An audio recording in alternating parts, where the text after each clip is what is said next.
Se segura aí na poltrona que o vídeo de hoje está incrível, cheio de notícias. E a gente já começa aqui com Gleisi Hoffmann, pessoal, e Messias à frente. Negociação sobre as penas do 8 de janeiro aí expõe tensões no governo Lula, pessoal. O pessoal já está apavorado com essa votação que já está seguindo para a Câmara, né? Além disso, o Sóstenes Cavalcante, que é o líder do PL na Câmara, avisou o Hugo Mota, que é o presidente da Câmara de Deputados, que iria protocolar a urgência do PL da anistia o quanto antes e diz que vai esperar o Hugo Mota voltar de viagem para discutir esse assunto. Ele está colocando uma pressão lascada em cima do Hugo Mota. Além disso, pessoal, um servidor aí da Polícia Federal, tá, é investigado sobre uma postagem, adivinha contra quem? Exatamente isso, uma postagem contra o Lula em suas redes sociais, tá? Então, um servidor da Polícia Federal. Além disso, um integrante do PT diz que o governo deve ampliar a pressão por retiradas de assinaturas, né? Ele quer fragilizar justamente o projeto da anistia, tá? Porque ele fala que fragilizar o Supremo é fragilizar a democracia. Na verdade, o governo está com medo de ter outra derrota na Câmara, né, de Deputados, tá, pessoal? Além disso, a lei da reciprocidade comercial entrou em vigor ontem, tá? Justamente o comércio entre Brasil e Estados Unidos após as sanções do Donald Trump. Além disso, pessoal, sobrou até para o amigo do Lula, o ditador Nicolás Maduro, alegar fraude nas eleições do Equador, que a gente sabe muito bem que o pessoal de esquerda perdeu as eleições no Equador, né? Na verdade, perdeu de 80%, né, pessoal, a favor da direita lá, e a esquerda não se conformou e alegou fraude nas eleições, e aí sobrou até para o ditador Nicolás Maduro falar sobre isso. Então já se inscreve no canal, habilita o sininho de notificações. Sem mais delongas aqui, pessoal, a gente já começa com a notícia de hoje, que é com a Gleisi Hoffmann e o Messias à frente da negociação sobre as penas do 8 de janeiro, tá, pessoal? Que acaba expondo tensões no governo. Um acerto teria de passar pelo crivo do presidente, mas aliados o aconselham a rejeitar qualquer concessão a Bolsonaro. Então, um grande acordo nacional com o Supremo com tudo, né? A notória frase do ex-senador e ex-ministro Roberto Jucá, enquanto articulava a derrubada da Dilma Rousseff do PT, voltou à tona nos corredores de Brasília. Nas últimas semanas, a proposta de um pacto entre os três poderes para aliviar as penas dos envolvidos nos ataques de 8 de janeiro ganhou força, levada ao governo e ao STF pelo presidente da Câmara, Hugo Mota. Pessoal, o Hugo Mota, ele tá com a batata assando, porque ele tem o STF na cola dele, tem o governo do Lula na cola dele, e tem toda a oposição, o maior partido da casa, o PL, né, na cola dele. Ou seja, quando ele agradar um, ele vai desagradar outros dois e assim por diante, né, pessoal? Então, ele está tentando fazer um bem bolado, uma articulação, para que todo mundo saia, entre aspas, num ganha-ganha. Ainda embrionária, a articulação busca, de algum modo, conter o avanço da oposição bolsonarista, que defende uma anistia ampla e irrestrita. Nessa segunda-feira, 14, né, o Hugo Mota, ontem, né, foi pressionado por aliados do Jair Bolsonaro após a formalização do pedido do projeto de urgência para a votação, né, da PEC que eles querem tramitar, a PEC da anistia, que prevê o perdão aos participantes dos ataques. Antes da votação, porém, o Mota pretende intensificar o diálogo com dois integrantes do governo Lula, que têm atuado nas negociações, né, seja através da Gleisi Hoffmann e do advogado-geral da União, Jorge Messias. Tá aí, pessoal, imbróglio, né? Tem muita força agora na Câmara de Deputados, o projeto da anistia, né, e vai ser mais uma derrota para o governo. Falar em projeto aqui da anistia, a gente vê o Sóstenes Cavalcante, né, avisando o Hugo Mota que iria protocolar a urgência. O Hugo Mota não tende a decidir sob pressão, essa é a mensagem que chega do entorno dele, né? Então vamos ouvir aqui o vídeo da CNN falando sobre de olho isso. nas conversas em torno desse projeto, já está aqui conectada conosco. Tudo bom, Isabel? Agora aquele bom dia para darmos início ao nosso bate-papo diário aqui. Oi, Carol, tudo jóia por aqui? Bom dia para você também, bom dia para quem está chegando para assistir o Novo Dia aqui com a gente. Isabel, o Pedro Moreira nos contava que houve uma mudança aí na estratégia do PL ao já protocolar essa urgência antes do feriado da Páscoa, quando inclusive o presidente da Câmara dos Deputados não está em Brasília. Hugo Mota, está ciente dessa mudança de estratégia? Está ciente, foi avisado pelo próprio líder do PL, o deputado Sóstenes Cavalcante, que o Pedro estava citando para a gente, antes de apresentar a urgência. Ele pegou o telefone, ligou para Hugo Mota, que não está aqui em Brasília. Ele viajou no final da última semana para o exterior, Carol, e era uma viagem que já estava programada, então ele só volta depois da Páscoa. Mas por que o Sóstenes fez isso? Por uma questão de lealdade. Ele não queria que o Hugo Mota ficasse sabendo da apresentação desse requerimento de urgência, que já era esperado, mas ficasse sabendo por intermédio da imprensa, lendo a notícia, sendo surpreendido de alguma outra forma. Então, prezando pelo bem da relação, inclusive com o fato de que PL ajudou a eleger Hugo Mota ao comando da Câmara dos Deputados, houve essa espécie de telefonema de cortesia para avisar e alinhar as coisas. Não recebeu muita resposta não, Carol, mas tem prognóstico de que eles devem fazer uma nova conversa. Quando a gente tratava desse assunto com o Sóstenes, eu perguntava, mas líder, e aí? Quando vocês conseguirem as 257, o que vai acontecer? Ele falou, vou pegar o telefone imediatamente e vou ligar para o Hugo Mota. Foi exatamente o que ele fez. Se o Hugo Mota estivesse aqui, eles iam provocar esse encontro presencial. Então, na prática, Carol, esse encontro fica adiado para depois da Páscoa, para que, de fato, eles tenham um tete-a-tete com o Hugo Mota, pedindo uma nova posição em relação ao projeto de lei da anistia. O que é essa urgência que a gente tanto está falando, Carol? É uma maneira de você acelerar os caminhos de tramitação de propostas no Legislativo. Com a urgência aprovada, que seria o próximo passo, ela só foi apresentada, mas com a urgência aprovada, não precisaria passar pelas comissões, poderia ser votado diretamente em plenário. Normalmente você trata de urgência em matérias que de fato têm ali algum peso, que tem alguma necessidade de imediatismo. Não é o diagnóstico que o presidente da Câmara, segundo o entorno dele, vê neste momento. Carol. E aí a gente olha para esse caminho, Isabel, que você já coloca para a gente. Primeiro você protocola a urgência para depois ela ser pautada e aí sim ser apreciada, depois para a matéria ir para o plenário. É um longo percurso que esse projeto ainda tem que percorrer. Qual é o cenário que se desenha aí em Brasília? De fato, é um cenário favorável a esse projeto de lei da anistia? Porque quando a gente observa o número de assinaturas colhidas para protocolar essa urgência, a gordura para queimar é pouca. Hugo Mota não tende a decidir sob pressão, Carol. É essa mensagem que chega do entorno dele, até de um certo incômodo.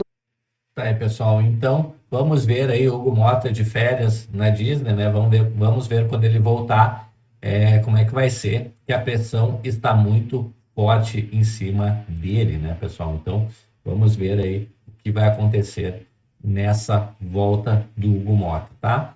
Pessoal, próxima notícia aqui, servidor da Polícia Federal é investigado, né? Então, por comentários sobre Lula em perfil oficial no Instagram. Publicação elogiou Bolsonaro e gerou reação nas redes. Corporação suspendeu o canal e abriu um procedimento militar. Um comentário publicado no perfil oficial da Polícia Rodoviária Federal no Instagram foi o bastante para abrir uma investigação interna na corporação. A frase que exaltava o Bolsonaro e ironizava o Lula provocou reação imediata na Polícia Federal, tá? Que decidiu abrir sindicância para apurar a conduta do responsável pela publicação. A mensagem apareceu nesse domingo na conta oficial da PRF no Rio Grande do Norte. Bolsonaro doente junta mais gente que Lula e são... na verdade, Bolsonaro doente junta mais gente que Lula são.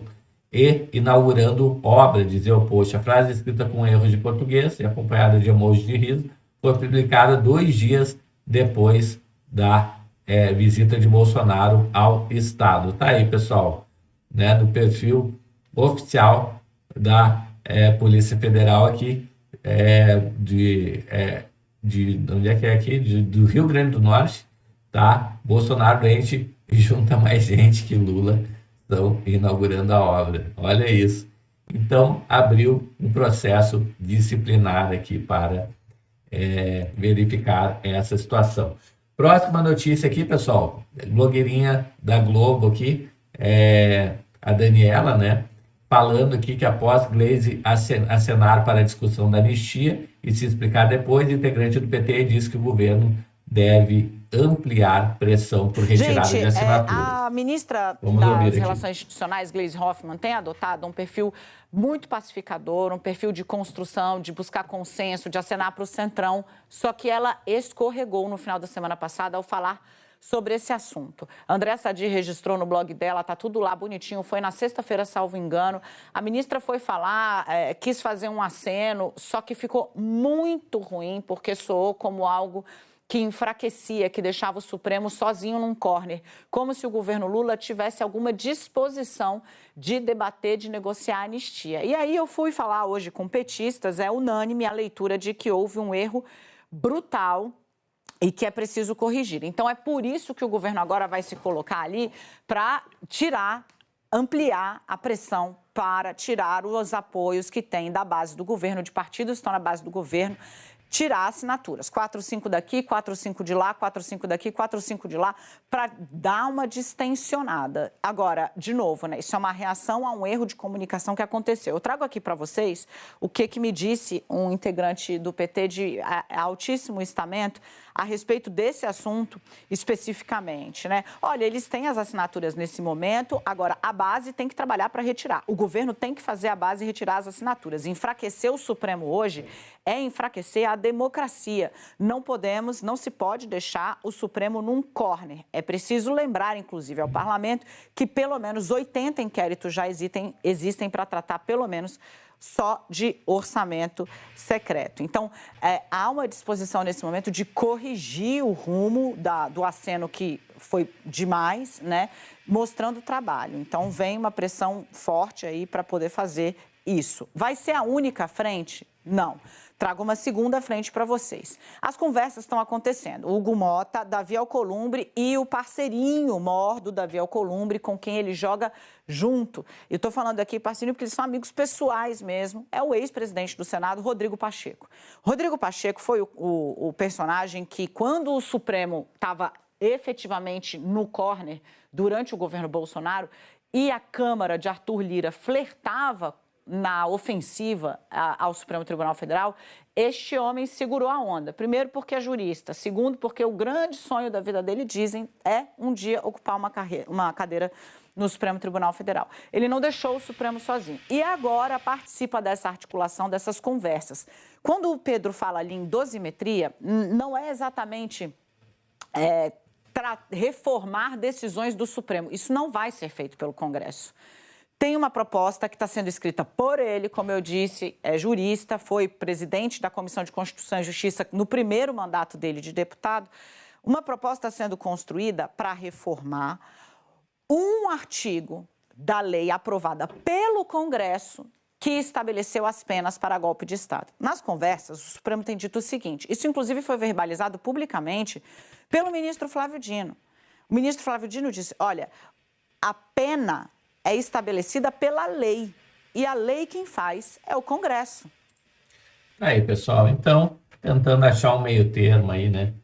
Para, enfim, não precisar pautar a anistia, né? Então, talvez modificar a lei. Bom, próxima notícia aqui, lei da reciprocidade comercial entrou em vigor ontem. Tá? A nova lei é resposta à escalada da guerra comercial entre Estados Unidos e Brasil. Tá? Então, a lei de reciprocidade entrou em vigor ontem, ao ser publicada no Diário Oficial da União. Legislação autoriza o governo brasileiro a adotar medidas comerciais contra países e blocos que imponham barreiras unilaterais aos produtos do Brasil no mercado global. A informação foi confirmada pelo Palácio do Planalto. Tá? O texto foi aprovado pelo Congresso Nacional no início do mês, sancionado na semana passada sem vetos pelo Lula. A nova lei é uma resposta à escalada da guerra comercial desencadeada pelo Trump contra a maioria dos países do mundo, mas que se intensificou nos últimos dias de forma mais específica contra a China. No caso do Brasil, a tarifa imposta pelos Estados Unidos foi de 10% sobre todos os produtos exportados para o mercado norte-americano. A exceção nessa margem de tarifas são o aço e o alumínio, cuja sobretaxa imposta foi de 25%, afetando de forma significativa as empresas brasileiras. que constituem os terceiros maiores exportadores desses metais para os Estados Unidos. A Lei de Reciprocidade Comercial estabelece critérios para respostas a ações políticas ou práticas unilaterais que impactem negativamente a competitividade brasileira, tá? Então, tá aí. Então, já começa a valer a Lei de Reciprocidade. E, por fim, aqui, um amigo do Lula, né, falando sobre as eleições do Equador, dizendo que as eleições do Equador foram fraudadas justamente porque a izquierda perdeu de lavada. Vamos ouvir aquí. Pretenden imponer por la fuerza una hegemonía política, como han hecho en Ecuador, con un fraude horroroso, inauditable, para imponer un proyecto colonialista y dominar política y militarmente y económicamente a una nación independizada y libertada por Antonio José de Sucre y Simón Bolívar y Manuel Azáen, nuestra hermana Ecuador. Pretenden imponer una hegemonía militar, amenazando con bombardeos, con invasiones, como nunca antes se había visto, en muchos años, en muchas décadas. Y pretenden imponer una hegemonía chapucera en el campo cultural e ideológico. Ya el mundo es otro. Valoremos muy bien, llamo a nuestro pueblo a valorar muy bien. El mundo que existe, existe y es otro. Y estoy seguro que en esta batalla que estamos dando, entre un proyecto hegemónico colonialista que pretende convertir a los pueblos en esclavos y nosotros, los pueblos libres del mundo, prevalecerá la causa de los pueblos que queremos independencia, libertad, desarrollo propio y que jamás entregaremos la causa noble e histórica del sur global e de nossos países. Pessoal, chegou até aqui no vídeo, se inscreve no canal, habilita o sininho de notificações, me conta aí nos comentários o que você achou dessa fala do Maduro aí, dizendo que foi, na verdade, forjada aí, essa eleição do Equador. Me conta tudo nos comentários, o que você acha aí, tá? Vou ficando por aqui, um grande abraço e a gente se vê no próximo vídeo. Até mais, tchau, tchau.